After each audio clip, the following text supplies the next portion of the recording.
السلام علیکم ورحمۃ اللہ وبرکاتہ۔ ایک مرتبہ سیدہ عائشہ صدیقہ رضی اللہ عنہا نے ایک بکری کا بچہ ذبح کروایا۔ جب اس کا گوشت تیار ہو گیا اور آپ کے سامنے گوشت لایا گیا تو انہوں نے سارے گوشت کو تقسیم کرنا شروع کیا۔ وہ تقسیم کرتی چلی گئیں اور گوشت سامنے سے ختم ہو چکا۔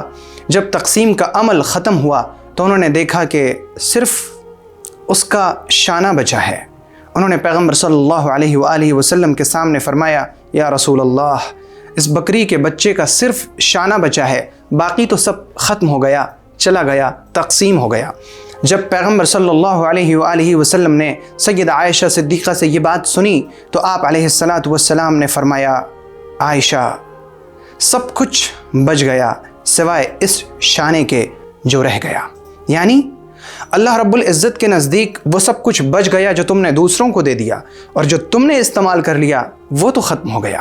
پیغمبر علیہ السلام نے اسی چیز کو ایک حدیث میں بیان فرمایا ہے، جو کچھ تم نے کھا لیا وہ ختم ہو گیا، جو تم نے پہن لیا وہ بوسیدہ ہو گیا، بچا وہ جو تم نے اللہ کے لیے آگے بھیج دیا۔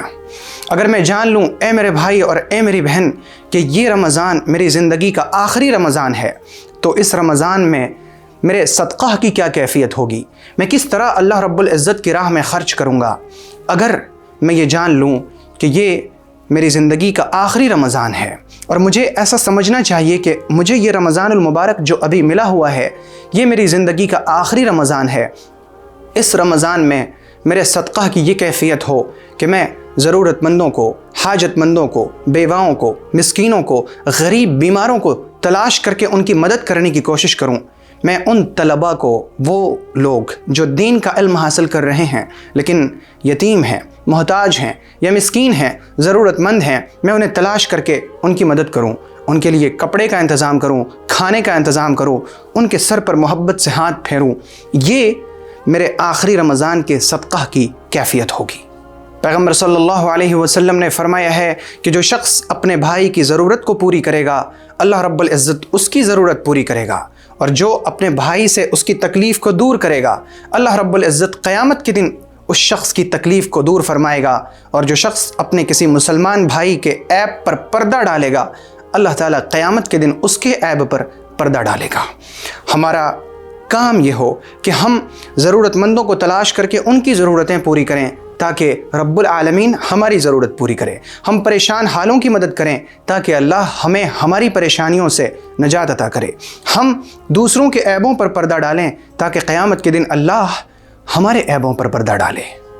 اے میرے بھائی، اے بہن، کبھی یہ نہ سمجھنا کہ میں صدقہ کروں گا تو میرا مال کم ہو جائے گا۔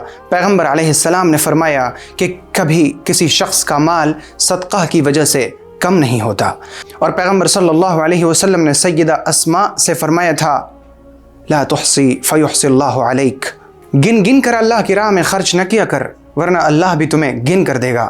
بغیر گنے اللہ کی راہ میں خرچ کرو، واللہ یرزق من یشاء بغیر حساب، تو اللہ بھی تمہیں بے حساب عطا فرمائے گا۔ جو لوگ اللہ کی راہ میں خرچ کرتے ہیں، میں نے 100 سے زائد لوگوں سے ان کے یہ تجربات سنے ہیں کہ جب بھی میں نے اللہ کی راہ میں دل کھول کر خرچ کیا مجھے اللہ نے بے تحاشا عطا فرمایا ہے۔ جب بھی انہوں نے اللہ کی راہ میں خرچ کیا اللہ نے انہیں عطا فرمایا۔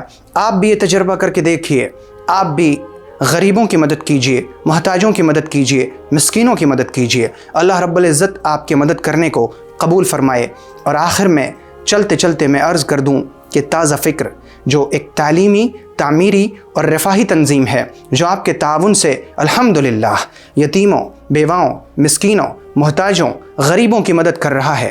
اس کے علاوہ بیواؤں کے لیے وظیفے کا انتظام، یتیموں کی کفالت، تعلیمی لڑکوں کے ادارے اور لڑکیوں کے ادارے، اس کے بعد مکاتب کا انتظام، مساجد کی تعمیر، لوگوں کے لیے پانی کے انتظامات، یہ سب کچھ تازہ فکر کی طرف سے ہو رہے ہیں۔ تو آپ اپنے صدقات تازہ فکر کو دیں تاکہ آپ کا صدقہ مستحقین تک صحیح طور پر پہنچ سکے۔ اللہ رب العزت ہم سب کو اپنی راہ میں خرچ کرنے والا بنائے، ہمیں زیادہ سے زیادہ خرچ کی توفیق عطا فرمائے، اور ہمیں ہمارے صدقہ میں اللہ خوب برکتیں عطا فرمائے۔ آپ اللہ کی امان میں رہیں۔ السلام علیکم ورحمۃ اللہ وبرکاتہ۔